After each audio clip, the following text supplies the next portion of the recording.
rdeča preproga že v polnem teku, da se znani obrazi že nabirajo. Kmalu bomo preverili tudi, kako se otvarja prizorišče in kje vse se bomo nocoj izbrali. Tukaj smo pa zato, da v bistvu na en svojevrsten način zaznamujemo in pozdravimo in se zahvalimo vsem tistim ženskam, ki so zapečatile iztekajoče se leto 2017 in definitivno so to ženske, ki stvari primejo v svojo roko, ki se izogibajo vsakodnevni rutini, kalupu, ki razmišljajo s svojo glavo in so drugačne in svojevrstne, tako da poklon, drage dame. Nekaj najlepšega je pa, da te na gala dogodku pričaka tak gospodič, tako vozilo in tako sedišče. Prva vrsta, čist drugače.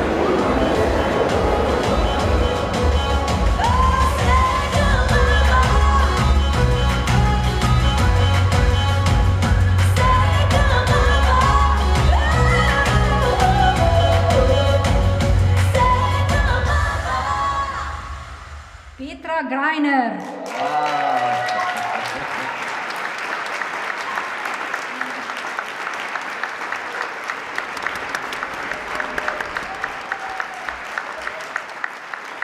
Čestitam za to osvoboditev vas in nas in predvsem za naziv Slovenko leta. Še enkrat.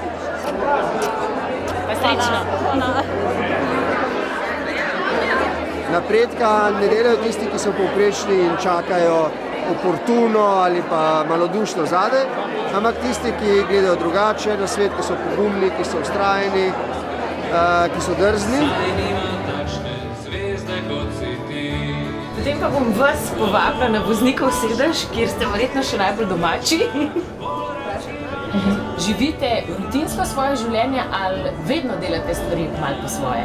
Vedno malo po svoje. Kaj to pomeni? Kje si dovolite biti samo svoja? Kjer se da. Vse posod, kjer se da, sem samo svoja in naredim tako, kot se meni zdi, da je prav.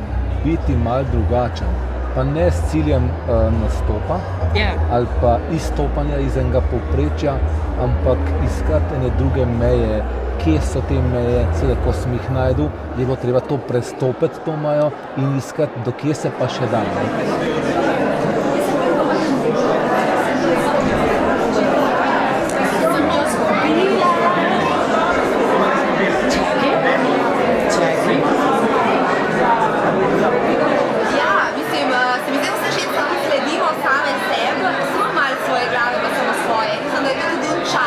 Kako prava dama mora vstopiti v avto?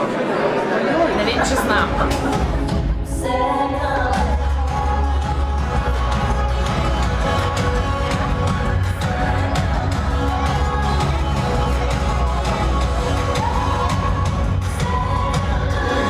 V vozilo pravi Ksenija, da je nujno treba vstopiti vedno z obema nogama hkrati.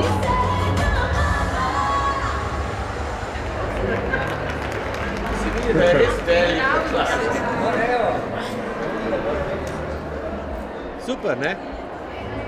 Dober avtek, sem ga že gledal. Škoda. Simply clever.